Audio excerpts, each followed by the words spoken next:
I cannot remember the last time I arrived at a lake and didn't consider putting a zig rig out. It's a method that's not only effective during the warmer months, but also throughout the entire year. Carp don't spend most of their time on the bottom of the lake bed with their face head first on the bottom feeding hard. They're often moving around the whole lake at various depths throughout the water column. By using a zig rig, you're able to present a hook bait for various different depths throughout that water column, not just your traditional bottom 2 inches, which you'd usually find yourself fishing when you're fishing a bottom bait or a pop-up. And in turn, that gives you more opportunity to catch one. Generally, there's 2 main ways to fish with zig rigs, fixed and adjustable, and today I'm going to focus on how to use a fixed zig rig. Now, when it comes to zig fishing, there's a lot of variables you need to consider. So let's first of all look at the lead setup. Now, whenever I'm zig fishing, I'm always fishing a naked setup. And what do I mean by a naked setup? I mean without using tubing and without using a leader. Now, when it comes to bottom bait fishing, the rule of thumb is that you always use a length of tubing longer than your rig. And the reason for this is because the rig isn't able to tangle over the top section of tubing where there's a difference in diameter between your main line and the tubing itself. Now, obviously with zig rigs, you're never going to be able to practically use a 10-foot piece of tubing, for example. So naked is the approach we need to use. As well as fishing it naked, I always make sure I'm using a lead clip. And there's a couple of reasons for this. Now, the first reason is that I'm able to drop the lead if the situation dictates it. I want that fish coming to the surface straight away, so by dropping the lead, I'm in direct contact with the fish, and often or not, I'm playing the fish in the upper levels of the water column.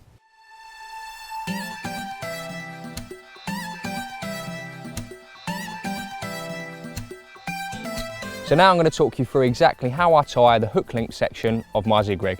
The first thing I do is unclip the line from my spool of zig float and tie a small loop in the end. This will act as my hair. After tying my hair loop, I'll then put on my chosen bait. In this instance, and it's also my favourite bait when zig fishing, I'm using a short piece of black foam.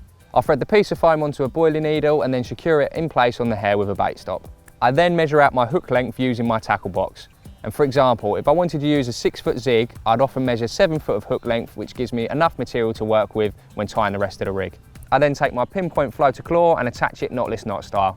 Now, due to the slight inturned eye on the floater claw, the monofilament can be kicked in at an acute angle. So what I do to negate this is slide on a piece of zig liner tube, which opens the gape and increases hooking potential. I then slide on a zig link, which is essentially an anti-tangle sleeve specifically designed for zig fishing. It also has an additional benefit in the fact that it pins down an inch or so of your hook length by your lead system. So if a carp was to approach the hook bait from above, it gives you that extra bit of movement so that the hook bait can comfortably move into the fish's mouth. I then use my tackle box to re-measure the length of the zig to the required depth I need it to be. I then set the depth by using a figure of 8 knot to secure it in place. This creates a loop which I'm able to slide onto my quick change swivel, and this is all covered nicely by the zig link. This also means that after a fish, or if I wish to change the depth, I can simply slide the zig link back and remove the hook length. So there you go guys, that's how I tie my zig rig, and I have complete and utter confidence in the method. It's caught me plenty of carp in previous years, and I'm sure it will continue to do so in the future.